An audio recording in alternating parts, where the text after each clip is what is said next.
தமிழக முதலமைச்சர் C Joseph Vijay இன்னைக்கு சென்னையில் கோயம்பேட்டில் இருக்க முக்கியமான உள்கட்டமைப்பு வசதியான 3ஆம் நிலை கழிவுநீர் சுத்திகரிப்பு நிலையத்துக்கு நேரில் போயிட்டு ஆய்வு செஞ்சிருக்காரு.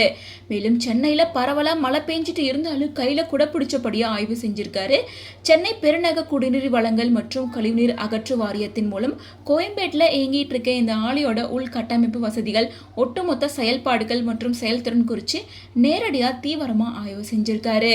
நாள் ஒன்றுக்கு 45 மில்லியன் லிட்டர் கழிவுநீரை சுத்திகரிக்கிற கொண்ட இந்த ஆலையோட தரநிலை, சுத்திகரிப்பு முறை அப்படின்னு எல்லாத்தையும் நேரடியாக பரிசோதிச்சிருக்காரு.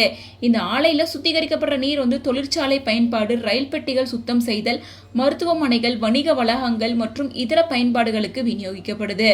ஸோ இது குறித்து அதிகாரிகள் கிட்ட டீட்டெயிலாக கேட்டு தெரிஞ்சுக்கிட்டாரு.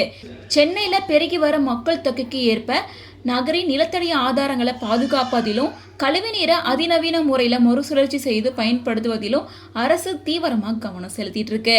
நகர்ப்புற உள்கட்டமைப்பு மற்றும் நீர் மேலாண்மையை வலுப்படுத்துற விதமாக சுத்திகரிப்பு முறையில் உலகளாவிய தரநிலைகளை பின்பற்றவும் அதிகாரிகளுக்கு முதலமைச்சர் விஜய் அவர்கள் அறிவுறுத்தியிருக்காரு. மேலும் முதலமைச்சர் விஜய் அவர்கள் கோயம்பேடு ஆலைக்கு ஆய்வு செய்ய வரார் அப்படின்ற தகவல் ஸ்ப்ரெட் ஆனதுனால அதனால அந்த பகுதியில் இரும்பு தடுப்புகள் அமைக்கப்பட்டிருக்கு, பலத்த போலீஸ் பாதுகாப்பும் இருக்கு.